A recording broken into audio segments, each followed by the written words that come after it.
Hello, everybody. Thank you so much for coming, joining us in our second ISRPL webinars. This is very excited for me as we started this several months ago, and we are having the second one. I want first to thank very much Abbott for their support in this ISRPL educational webinars. We're having hundreds of participants, and we are starting right now. I am very, very happy to begin with this next webinar, which is going to be on September 24th. This is going to be with Professor Alice Dumar from Harvard University. And we will discuss psychological aspects of recurrent pregnancy loss, as well as case presentation that I will present at the same meeting. Just put in your calendar and be sure that you will be available. Of course, I want also to remind you and to mention our 7th World Congress on Recurrent Pregnancy Loss. This is going to be between the 16th to the 19th, 2025. It will be held in Singapore. We are already finalizing the scientific program, and it is going to be amazing, very, very promising Congress. So please put this also in your calendar. Just to show you some of the photos, previous congresses from France, Madrid, Jerusalem, webinar one, Bangkok, and I really, really want to see all of you there. We will keep in touch about it. Our presentation is going to, today our presentation is going to be given by my very good friend, Professor Kliman Harvey. He's a very good friend, and he's also a very good friend of the State of Israel, and I want to thank you so much for that.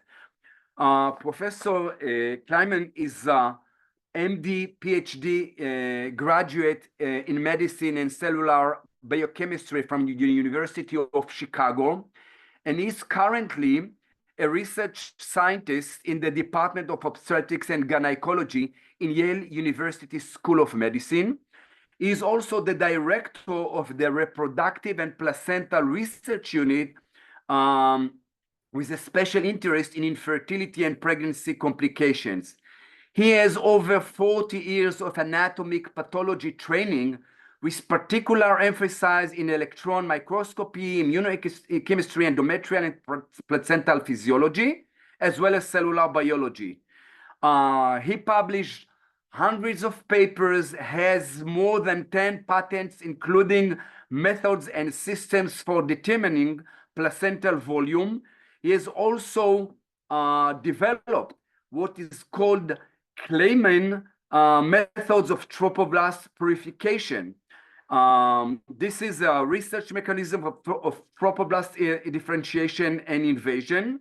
And by this is how to look at the genesis of syncytial nodes and the discovery of fetal fibronectin in the placenta.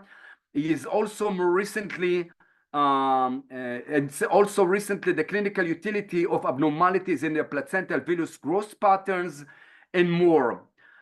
He also developed, the only one who developed the placental ASD test, which is the only test that can determine the risk of autism spectrum disorders at birth. So his involvement in placenta is all over the world, well known, is really a key speaker and research in the world. And this is why we are very, very honored to have him with us today and to talk and to teach us about placental examination to assess early and late recurrent pregnancy losses. Professor Kliman, I am so happy to have you with you, and the floor is yours.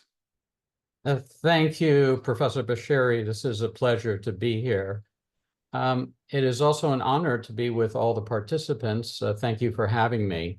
So I would like to really share with everybody why the placenta is so important. And it is, in my opinion, the key step to diagnose a pregnancy loss, the reason for it. And one needs to diagnose the reason before one can figure out what to do for the patient. Sorry, Professor Kliman, it seems we can see the presenter mode. So if you can please swap. Sorry for the interruption. No, can you click again, perhaps? Because we still see. Perhaps let's unshare and share again. Okay.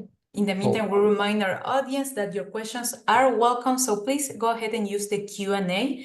We prefer if you can please leave the chat for comments, sorry, and the Q&A for questions. And we can see your slides perfectly now. Thank you. Okay, thank you. So as I was saying, the reason it's critical to look at the placenta is that, in my opinion, is the first step in making a diagnosis for a pregnancy loss. And talking about patients, let me present one of my patients. I'll be presenting two patients today. This is NH. When she came to me, she was a 30-year-old G3P1, one stillbirth, 2 miscarriages, no living children. Her first pregnancy was a loss at 32 weeks and 2 days. And the placenta notably weighed 240 grams, which at this gestational age put it at the 0.1 percentile. This is clearly very abnormal. In spite of that, the pathology done at another institution said that this was a normal placenta. That clearly is not correct. They did do a karyotype on the loss, and it was normal.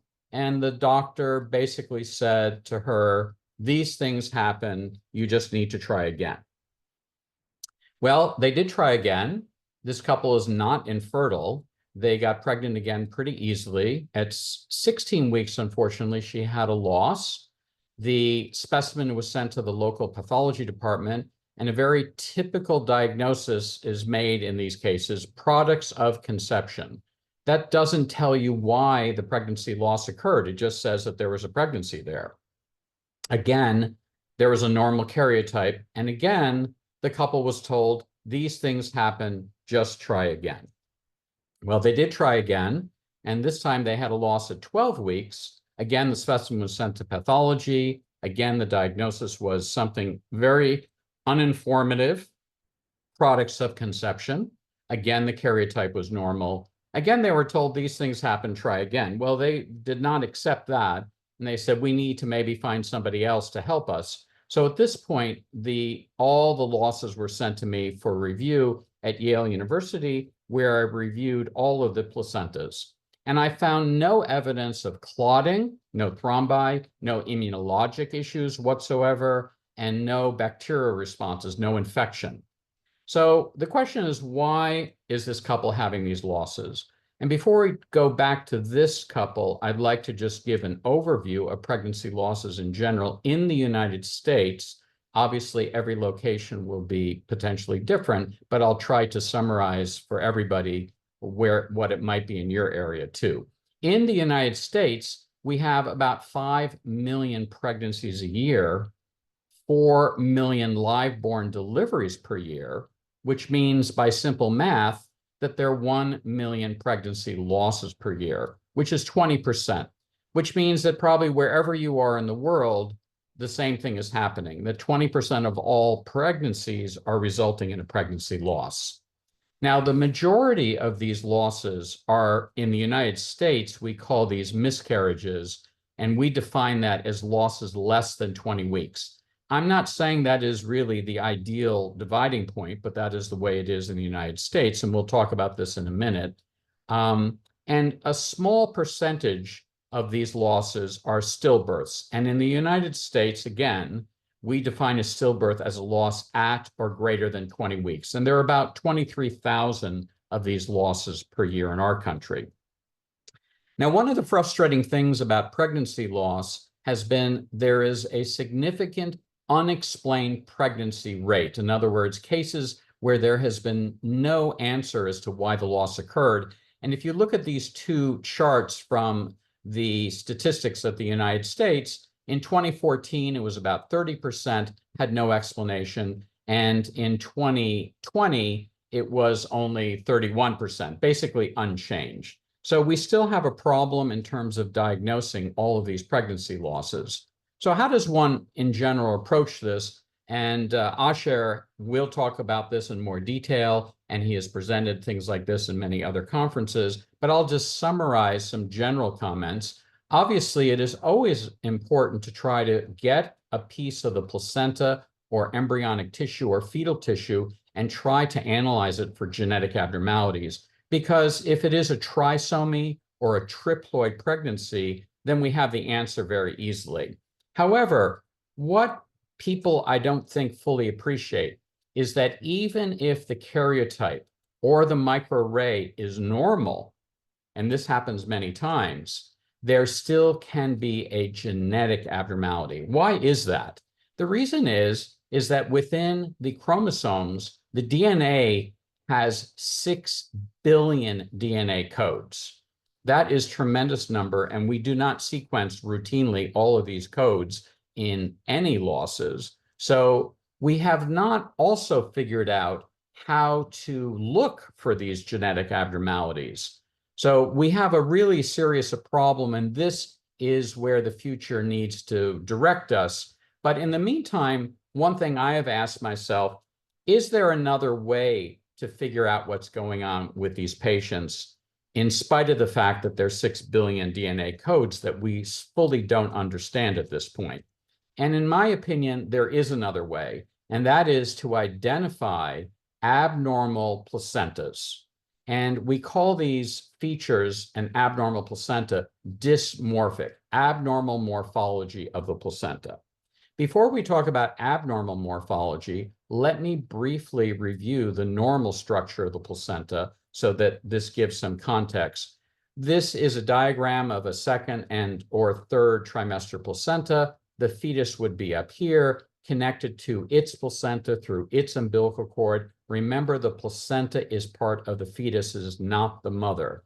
The blood vessels in the umbilical cord branch over the top part of the placenta, and they dive down into the placenta like a root system. You can think of the above the ground as the tree and below the ground as the roots in the ground. In this case, the ground is the mother's uterus, and the mother is sending like a fountain, a sprinkler system, blood into the placenta. And that is the relationship between the mother's circulation and the fetal circulation, which is made up of these fingers from the villi, what are called the chorionic villi. If we look at one of these chorionic villi and take it out of the placenta, it looks something like this. And this is where the exchange takes place. Oxygen comes in, nutrients come in, waste products come out. If we take a knife and cut through the placenta, we begin to see the cellular structure that makes up the placenta. And here this is under higher power. Now, inside of the cross-section of the chorionic villi, we can see the capillaries. In this case, this is an embryo in the first trimester. So these are the embryonic capillaries with embryonic red blood cells. They're macrophages and connective tissue cells. The overlying layer is called the trophoblast layer. And the trophoblast, there are two different types of trophoblasts. The outer layer, called the syncytial trophoblast layer, is the working layer of the placenta. It's a multinucleated cell. This cell makes all the hormones, HCG, human placental lactogen, progesterone, etc. And it is also the cell that allows for transport of nutrients from the mother's blood into the embryonic and fetal circulation. The other very important cell of this outer layer is called the cytotrophoblast. It is the stem cell, the cell that makes all the other trophoblasts. And it is the only trophoblast that proliferates. Here's a mitotic figure, for example. In general, when one cuts through a chorionic villus, you get a round circle. Here, for example, are some normal chorionic villi in the third trimester. This is where the mother's blood would be going. This is the outer skin covering. Here, in this case, are the fetal capillaries. So this is a normal chorionic villus. Now, as everybody knows, when a newborn baby comes out and goes to the nursery, pediatricians look at these newborn babies to look for dysmorphic features. For example, you can identify just by looking at a newborn if that child has trisomy 21 or trisomy 18 or trisomy 13. So these are chromosomal abnormalities. However, there are also genetic abnormalities that lead to dysmorphic features. For example, on the left, all of these children have abnormal hand development. Their chromosomes, karyotype, are normal, but there is some genetic abnormality in each of these children. And so looking at dysmorphic features can help us identify cases where there is a genetic abnormality, even when there is not a chromosomal abnormality. And the same thing can be done with the placenta. The placenta is a branching organ. As I said, it's a root system. And normally the only thing it does is branch and grow out. However, placentas can also have dysmorphic features. And this is a figure on the right, a diagram, and on the left, the real example under the microscope of the dysmorphic feature in the placenta. What are these dysmorphic features? They are characterized by abnormal invaginations, bending inward of the bilayer. Here is the diagram on the right. Here is the real thing on the left. Now, it looks like somebody has taken their finger and pushed it in. That's not what is happening. What's happening is there are too many cytotrophoblasts in this area. Here you can see too many cytotrophoblasts. If the knife cuts across one of these invaginations, it creates what's called a trophoblast inclusion. A trophoblast inclusion is nothing more than a cross-section of an invagination. And it's characterized by the dark blue cells in the center and the light cytotrophoblasts on the outside. Here are some more examples of invaginations from different cases. If one takes a knife and cuts across each of these invaginations, you see trophoblast inclusions. Now, people have always asked me, maybe this is something that I made up. Maybe I'm the only one who sees these things. So one of my questions that I would like to answer for you is, have other people seen trophoblast inclusions in pregnancy losses? And the answer is, of course, yes. In fact, they were first seen in the 1800s. That's over 150 years ago. This is the earliest publication that has a figure of trophoblast inclusions. Of course, this paper is in German because the Germans were really the leading scientists at the time. They had microscopes. They looked at everything. Since there's so many pregnancy losses, 20% of all pregnancies end in a loss, they started to look at these under the microscope, and they found what they called syncytial Gewaltzellen, syncytial tumor cells. And here the pink arrows show these things. These have also been described very clearly in a large treatise in 1921 of 1,200 cases. And here's an example of a pregnancy loss at 11 weeks and 3 days. And you can see this is now actual photomicrograph. These are trophoblast inclusions. They're very similar, really the same as what I just showed you. And finally, the paper that actually named trophoblast inclusions was published in 1964 by Boyd and Hamilton, and they show, again, beautiful pictures of trophoblast inclusions. So these are not something that I have just imagined. These are something that have been known for over a century. The question is, and what hasn't been known is, why are these present in pregnancy losses, and what is their significance?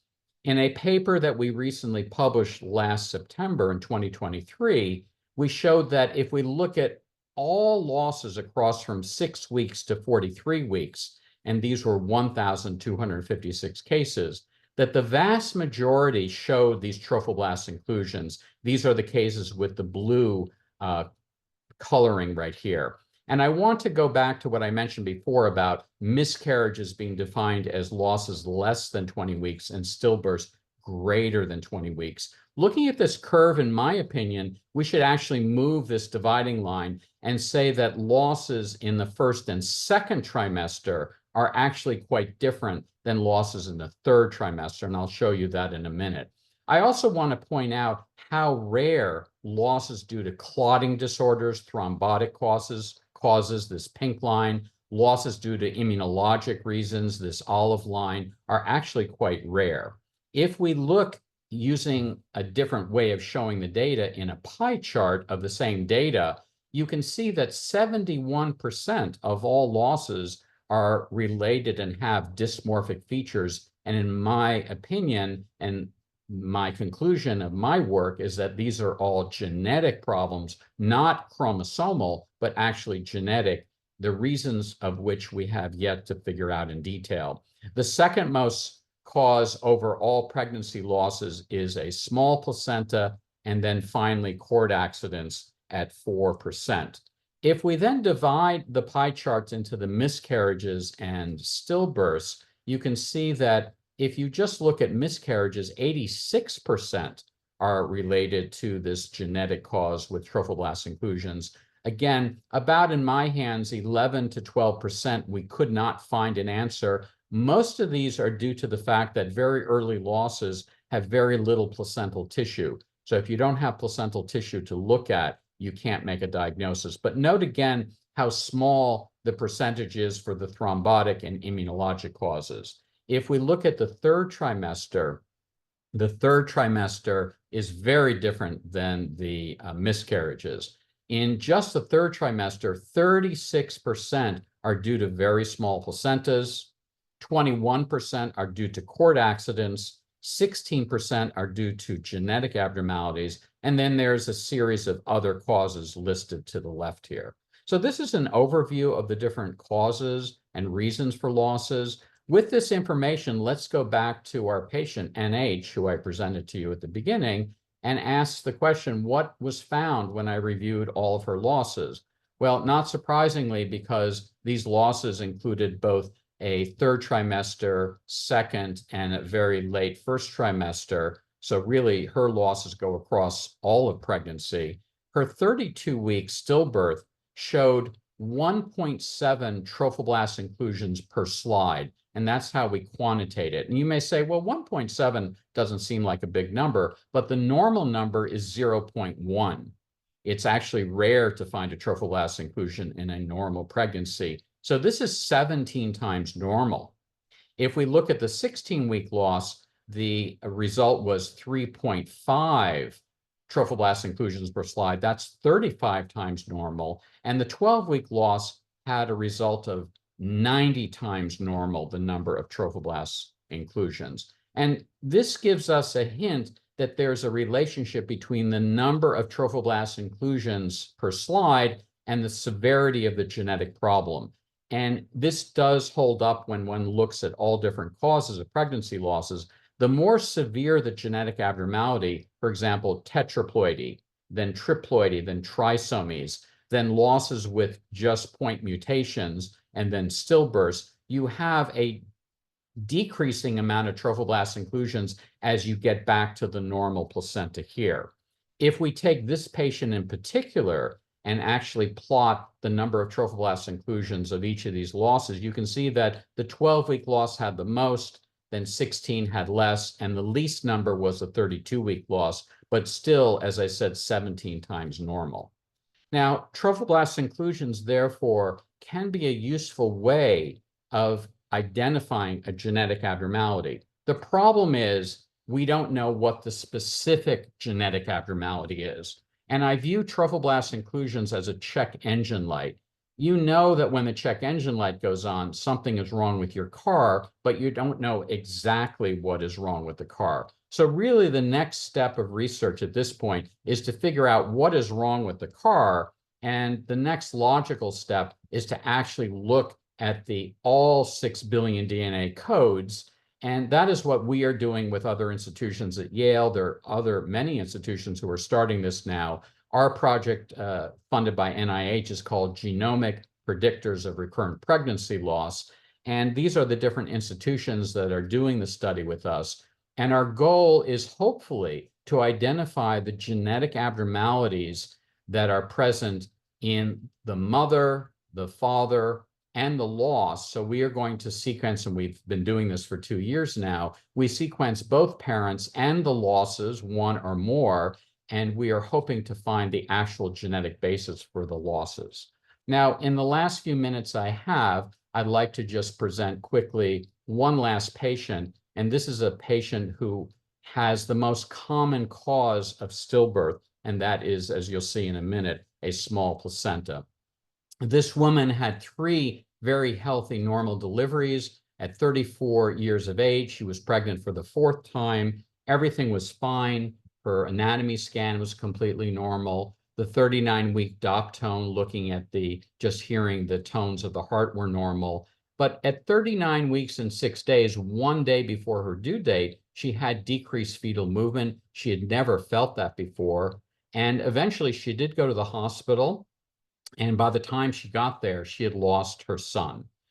Her stillborn son was at the 81st percentile of weight when he was born. So he was large. However, his placenta was less than the 3rd percentile. This is a significant mismatch between the weight of the fetus, the stillborn, and the placenta. You can do that by just dividing the 2 weights, or you can look at the percentile 81 divided by the placenta percentile 3, and you see this is a ratio of 31 to 1. Normal is 1 to 1. So the question I have been working on for over 15 years now is, can we measure the size of the placenta before these losses occur? And we have developed a method which is free. There are apps for this. You can go to my website, which I'll show you at the end. Estimated placental volume is the simplest way to actually, using a simple 2D ultrasound, measure the volume of the placenta. Here is an 18-week ultrasound. Here's the placenta. One needs to simply measure the width, the height, and the thickness, and you can get the volume of the placenta. So what are my take-home messages for my presentation? The most important thing, in my opinion, is to diagnose the cause. In miscarriages, early losses, that will almost always be, certainly 86% of the time, due to some dysmorphic feature, a genetic abnormality. In the 3rd trimester, the most common causes that we see will be a small placenta, a cord accident, or maybe a genetic abnormality. Please do not say to these couples, just these things happen, just try again. Our responsibility, in my opinion, is to actually figure out why these losses are occurring. Mothers feel so guilty that they have caused these losses, and we need to help them not only with the loss, but future pregnancies understand why these things have happened and give them an explanation. And if possible, let's try to prevent a recurrence. Now, we cannot prevent, in my opinion, genetic causes. There's just going to be a certain probability of that for a couple who has that issue. But certainly for stillbirths, using estimated placental volume is, I think, an important tool to prevent losses due to small placentas. Now, I'd like to acknowledge quickly some of the people who've helped in this extensive work that we've done over the last 30 years, really. The people looking at the pregnancy losses I presented. Trophoblast inclusion work actually started at the Weitzman Institute, McCone Weitzman. Lee Siegel, who unfortunately passed away, and I worked out a lot of the mathematics of trophoblast inclusions. Estimated placental volume, I'm honored that my father, a mathematician engineer, helped me with that. And of course, the GP-RPL study, which is still ongoing. I will leave this last slide up for a little while. Feel free to email me at harvey.kliman@yale.edu if you want to ask me specific questions after this presentation. And all the work I just presented is present on my Yale website at klimanlabs.yale.edu. Thank you very much for having me today.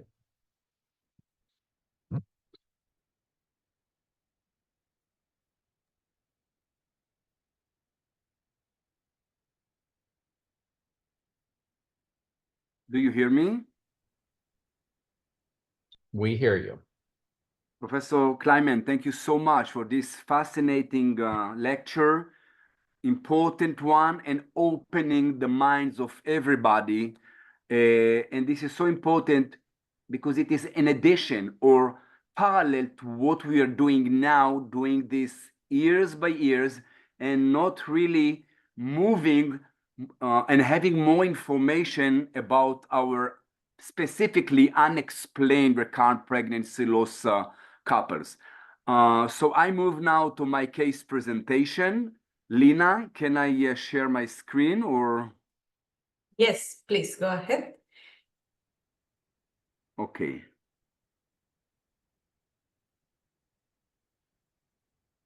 Okay, so our meetings is sponsored by Abbott, and I am responsible for my content. So our case starts with a woman, 38 years old, and she had 3 pregnancy losses. This is the time she's coming to us. We can, of course, mention right now that you could come and should come after 2 pregnancy losses, and this is according to the guidelines all over. But some of them are thinking that they don't need help, they can succeed, they will have some luck, and this is something that we should not do. Once we meet our patients 2 pregnancy losses, stop and try the evaluation. So the question will be what we want to ask, all the history, what do we do to by our tests and exams, and what will be our recommendation. We do the same as we're doing in medicine every time. We take the anamnesia, we do physical examination, then we go to the investigation, and of course, diagnosis and recommendation. So our woman is very healthy. She had some penicillin sensitivity and she developed rash. Nothing specific in her environmental exposure, and there is diabetes and chronic hypertension to her both parents. This is the time to mention that her male partner, is 39 years old, very healthy, athletics, and nothing special in her medical history. The OBGYN of our women, as you see here, menarche at age 14, regular cycles, and nothing really special to mention.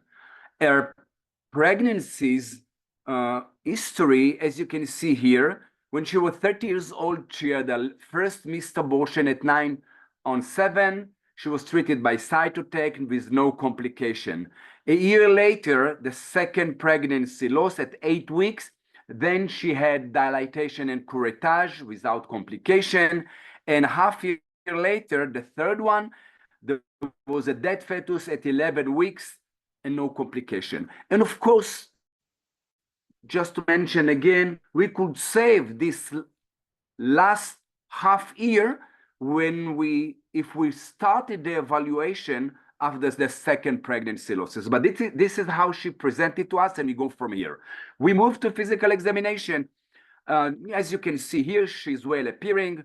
BMI is normal, heartbeat, blood pressure, temperature, and or complete physical examination without specific findings.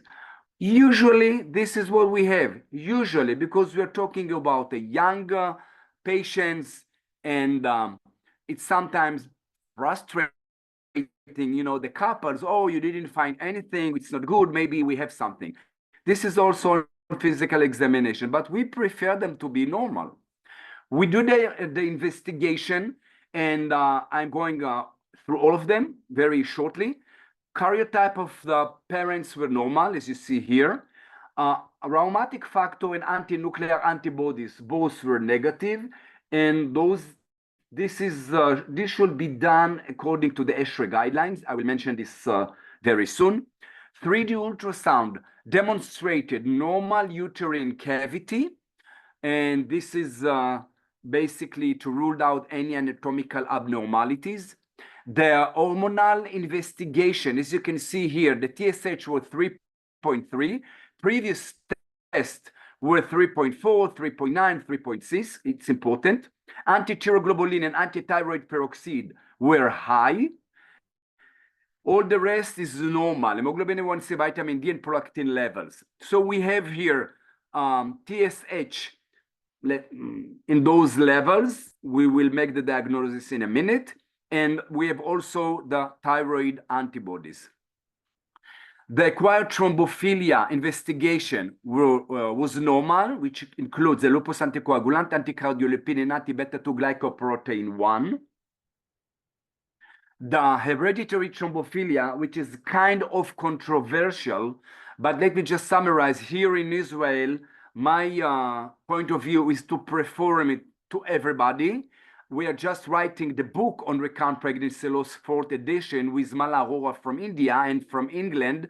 And I'm writing the chapter showing very clearly that there is a clear association of hereditary thrombophilia. Just to summarize, the results were negative in these women. So what is the diagnosis? We have recurrent pregnancy loss. We can tell that we have subclinical hypothyroidism with thyroid autoimmunity. And of course, don't forget the other medical issues, penicillin sensitivity. So we have to recommend this woman. What did we recommend? We recommend dihydrogesterone, progesterone twice daily until 20 weeks of gestation from first beta-HCG or before, after ovulation when we plan pregnancy. Vitamin D supplementation, folic acid supplementation at least 3 months before new pregnancy, and we recommend this.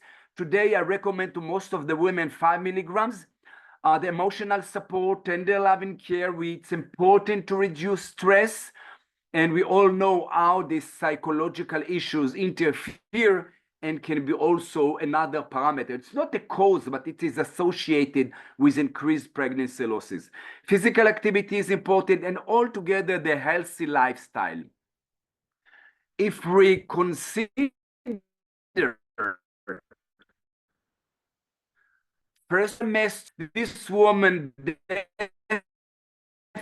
definitely demonstrates clinical high. I recommend to start with levothyroxine, and I started with 50 microgram. I'm sorry, something in the computer. Do you hear me? Yes, we can hear you, Professor Bashir. Please go ahead. You see me too? Something else? Yeah, it's okay? No, it's just to preserve your voice because we were losing you. So please go ahead. We can hear you. Okay, so we start 50 micrograms and twice daily. And of course, we want to go with TSH below 2.5 before pregnancy. It is very, very important to control this before pregnancy. And we do TSH levels in about 4 weeks to make sure it is below 2.5. What now? So we want a new pregnancy. Once we control this and we start L-tyroxine, we start a new pregnancy. Now we have in the first pregnancy, so the woman is pregnant again. In pregnancy, we increase the L-tyroxine dose in 30%. And we also do, of course, the evaluation. And of course, when we increase it in 30%, it is important to make sure that TSH is still in the normal range. But we see here that there is no heartbeat. This is really, really very sad. The question, if we failed in our treatment, we do genetic testing of the product of conception. We found trisomy 13. This is very crucial information for these women when we found some abnormalities and still we don't succeed. So this is really no treatment failure. I don't know what happened with the first 3 genetic analysis of product of conception in this woman, the first 3 pregnancies, because she didn't check. At least this time we have a bad luck and we can tell that treatment was okay. Now, if we have trisomy, nothing will help to this trisomy. We plan a new pregnancy. My recommendation is to do the same plan protocol. I have nothing to change because I know what happened with this genetic analysis. And next pregnancy, the 5th one, yes, we don't really succeed in the next pregnancy after the evaluation. Usually we succeed in 80 to 90%, but here it was not successful. And everything was normal. This woman decided to go genetic testing, normal karyotype XY. And thanks to everybody, we have a baby, normal birth weight, normal Apgar score. And the woman is happy, the husband is happy, and we are happy. I just want to mention some points before we move to your questions. We see here the chart for the evaluation by the ESHRE guidelines. Make sure you understand the green button, which is the mandatory test. This is the APLA, thyroid abnormalities, and uterine abnormalities. For all the couples, we give psychological support, prophylactic vitamin D, and lifestyle advice. Remember, this slide is very important in addition to what Professor Kliman showed us. If we don't do genetic analysis of the product of conception before placental morphology, about 70% will be unexplained. Once we do genetic analysis, the remaining will be true unexplained 25%. And this is why all the guidelines moving to do this test. To have information, it's important to decide if it's a failure of treatment. It's important for the prognosis, and it's also important to try to have a cause of this pregnancy loss. It's important to the couple. I mentioned before, and this is our protocol to recommend progestogen. All the progestogen are not the same. It's different by the bioavailability, pharmacokinetics, the dosage, the route of administration. According to 2 recent studies, we found that dihydrogesterone is much better and more effective to reduce the pregnancy loss rate. You can read this study I published with Nana Tatrashvili and Alice Domer. Alice Domer is going to be in our next webinar. We looked for in our information, and we found that dihydrogesterone is improving the live birth. At the beginning, and the Univite analysis, it was more or less the same with dihydrogesterone, without dihydrogesterone, 80% and more. But when we perform a multivariate analysis and we put into this logistic regression any other treatment, vitamin D, Enclexan, low molecular weight heparin, aspirin, prednisone, dihydrogesterone was found to be independent positive effect to live birth with adjusted odds ratio of almost 1.6. So by dihydrogesterone is very important. Now we know about hypothyroidism. We have the overt one, and we have the subclinical one. And in overt, the clinical presentation will be, as you can see here, some menorrhagia, oligomenorrhea, amenorrhea, but we can also have infertility and recurrent pregnancy loss, and many times we are not focused on that. And remember, hypothyroidism, very associated clinical condition to OBGYN in general. I want you to remember this came about all the parameters of the thyroid. Remember that the TSH should be going down in the beginning, and because the HCG and the similarity in the molecules.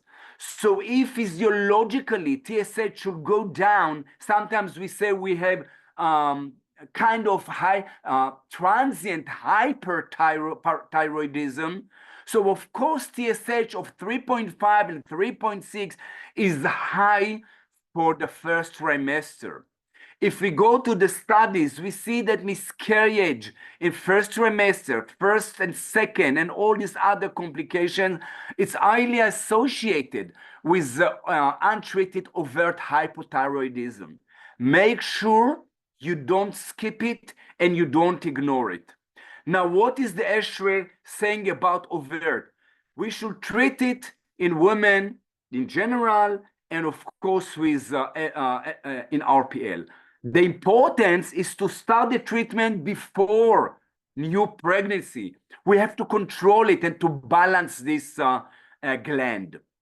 We know about thyroid autoimmunity with anti-thyroid peroxide and anti-thyroglobulin. Many issues happening. The thyroid is not working well. The uterus becoming very hostile, and the ovarian dysfunction is very clear too. So don't ignore this condition. When studies, randomized clinical trial, try to find out if thyroid autoimmunity should be treated by L-thyroxine. Unfortunately, two important studies, the tablet study and the 2-for-Life study, found that the treatment in thyroid autoimmunity is not improving by L-thyroxine.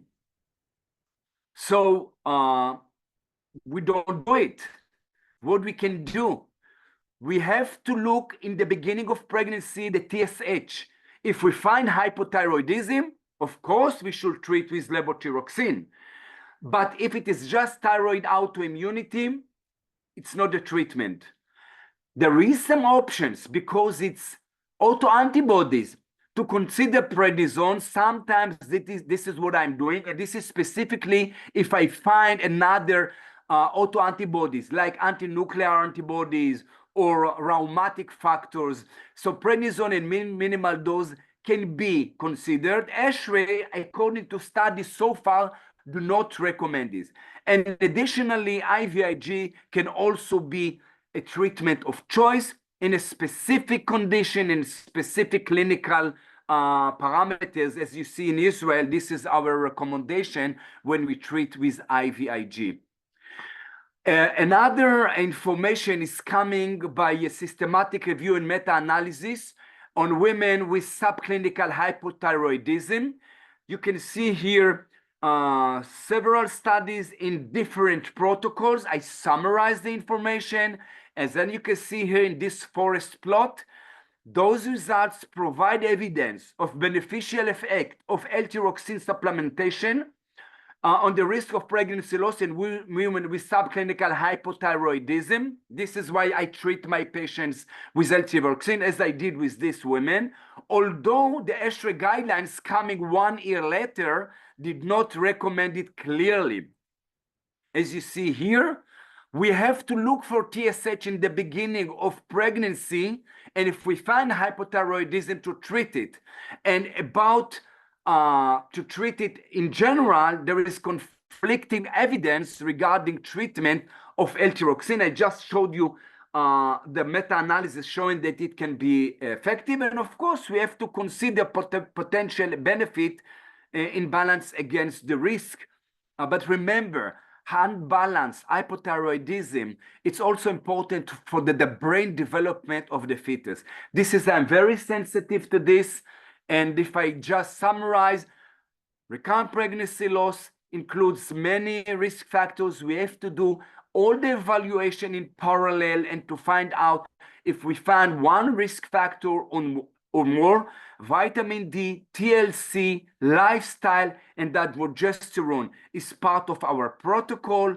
And of course, if we find subclinical, specifically with thyroid autoimmunity, I start with L-thyroxine, sometimes consider prednisone, and of course control the TSH in the first trimester up to 2.5, and we have to look serially to see that we are not having to increase the L-thyroxine dosage. This is the case presentation. Again, don't forget our next WCRPL, and thank you so much for participating in this webinar. And now we move to your questions, please.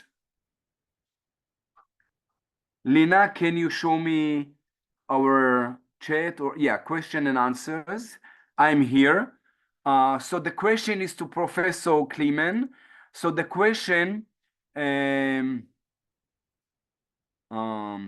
can Professor Kliman can see the question directly? I can see it, and I will basically state the question and try to address it, if that's okay. Please. So the question is about the GPRPL study, Genomic Predictors of Recurrent Pregnancy Loss Study.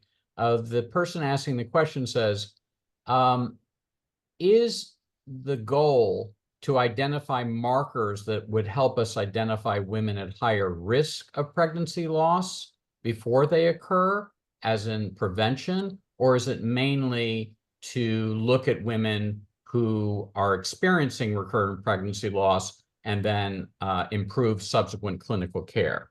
So I think that's an excellent question. I think that the first one, identifying women before anybody's even had a pregnancy to see if they might be at risk, is way in the future. Because the reality is that it takes two people to get pregnant. You need two gametes, an egg and a sperm, and it's just as likely for the genetic abnormality to come from the sperm as it is to come from the oocyte, especially genetic abnormalities. Chromosomal abnormalities, of course, are much more common in the woman and increase with aging, and that's a separate issue. But just to address the genetic basis for these things, what we've been finding is that the goal is to identify couples where each one, the mother and the father, are carrying a recessive trait, and they have about a 25% chance, therefore, of producing a pregnancy that has both of those abnormalities at the same time.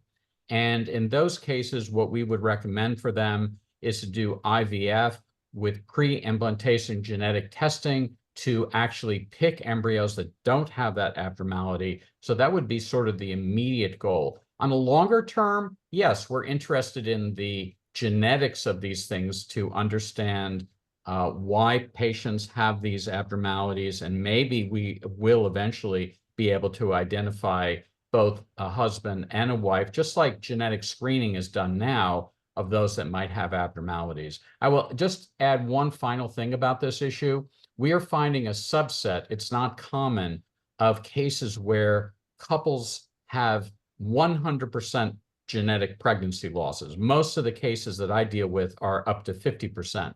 And these cases of 100% are due to maternal oocyte mitochondrial DNA problems. And for those couples, maybe donor oocytes, maybe in the future transplanting mitochondria into oocytes, maybe those are things in the future. So I hope that addresses that question. Professor Kliman, thank you so much for your answer, and I will move to the other one. So the question is about the dose of prophylactic vitamin D. Just to explain, each woman should take vitamin D. This is usually between 400 to 6 international unit. And for those who have pregnancy losses, definitely there is a clear association to pregnancy loss and lower levels. So we recommend to start with 1,000 international unit per day. It doesn't matter if it is drops or tablet or any kind of this formula. And we have to measure the level. And it depends on the unit you measure. Either it's nanomole per liter or nanogram per deciliter, but we have to be on the normal range. This is again another reason why don't start a new pregnancy before you make sure your level of vitamin D is normal. And of course, you control your other abnormalities. For example, what we just mentioned in our case presentation, the thyroid gland. I move to another question. It's about the genetic testing of the product of conception. The question is, it is dependent on maternal age, especially if we want to type of second pregnancy loss, which needs a lot more resources. The answer is very clear. As long as the maternal age is advanced, the risk is increased for genetic abnormalities. But we recommend to do it specifically when you have more pregnancy losses. So first, it's much more relevant in advanced maternal age, but I recommend it to anyone. The second, of course, is technically issues. In Israel, to do genetic analysis of product of conception before 9-8 weeks is difficult. I'm sure it's also difficult in other places. But as long as you are more than 10 weeks, 11 weeks, And of course, if you had a good lab, you should have results. And this is specifically when we move from the cultures of the product of conception to CMA. So as long as you have good lab, I recommend to do it in any pregnancy losses. And you saw what happened with this women in the fourth pregnancy after treating her thyroid and autoimmunity and subclinical and vitamin D and everything. We still can have genetic abnormalities. And just to add to what Professor Kliman explained, we do hope to have more lab. At least now you can send to Professor Kliman any specimens if you need some help about the placental morphology. As long as you have good lab, you can have more information and you learn more about your case. I would like, unless we will have another question, I see something in Japanese. I cannot read Japanese. Can I jump in? Can I jump in, Dr. Bashiri? I would like to address that question also in my way. And so let me just say, I think it's a really important question because there are places where the resources are not adequate to do karyotyping, number one. Number two, the specimen may not grow, but I want to, again, emphasize how important it is to send the placenta for pathologic examination. As I showed you before, trophoblast inclusions are a check engine light. They are also present in triploidy, in tetraploidy, in trisomy 21, trisomy 18, trisomy 13, trisomy 16, in virtually all the trisomies. So doing placental pathology, sending the specimen to a local pathology lab and having somebody look at the placenta is, I think, a cost-effective way to do it. And as Dr. Bashiri just said, I can have slides sent to me from all over the world, right? So in other words, I am happy, and if you go to my Yale website, which was posted in the chat, please send me an email if you have a case, especially that you have DNC specimens, that there are slides already. If you send those to me, I would be very happy to evaluate that case. Thank you. Someone just posted, again, my website at Yale. I'll be very happy to help anybody that has a pregnancy loss patient by evaluating the placenta. Perfect. And let me just challenge you and ask you something very basic that I was asked every single day. Professor Bashiri, they tell me, you want us to send you the placenta, send the placenta to see morphology. But we know placenta is when we are in the delivery. It's a clear organ. We see it. It's big. What do you mean when you say placenta at 11 weeks? It's just some material. What can you do with this? And it's funny because I'm trying to explain to OBGYN doctors, listen, it's a lot of, it's a gold, this material, whatever you call it. So maybe you can just emphasize again the importance of this material.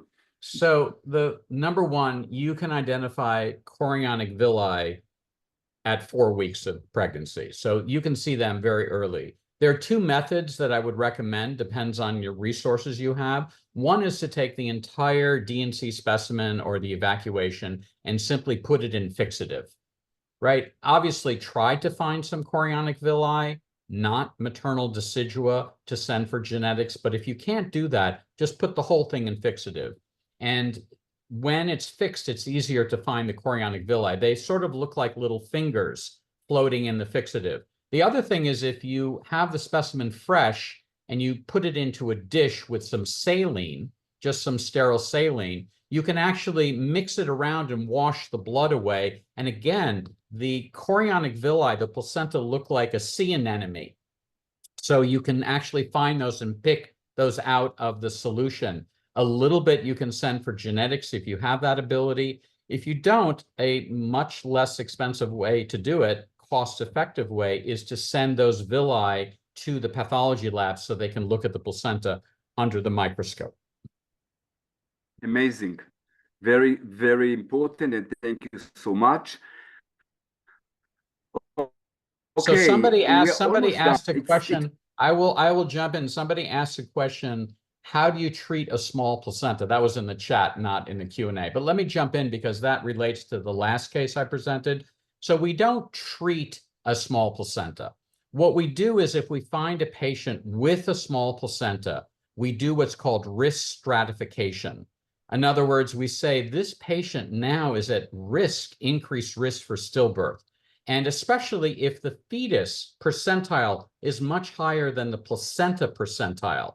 If the fetus is at the 50th percentile and the placenta is at the 1st percentile, that is a very high-risk pregnancy for stillbirth. And at some point, it is safer to deliver that woman earlier than to wait for the stillbirth to occur. So just like we do with colonoscopy, if you have polyps, you have a colonoscopy sooner. If you have in situ cancer, you have it in the next year. The same thing with a small placenta. We don't treat it, but we now increase the surveillance of that patient to make sure we catch and deliver that fetus, that baby, before it dies, because the risk of a stillbirth is very high if that ratio is abnormal.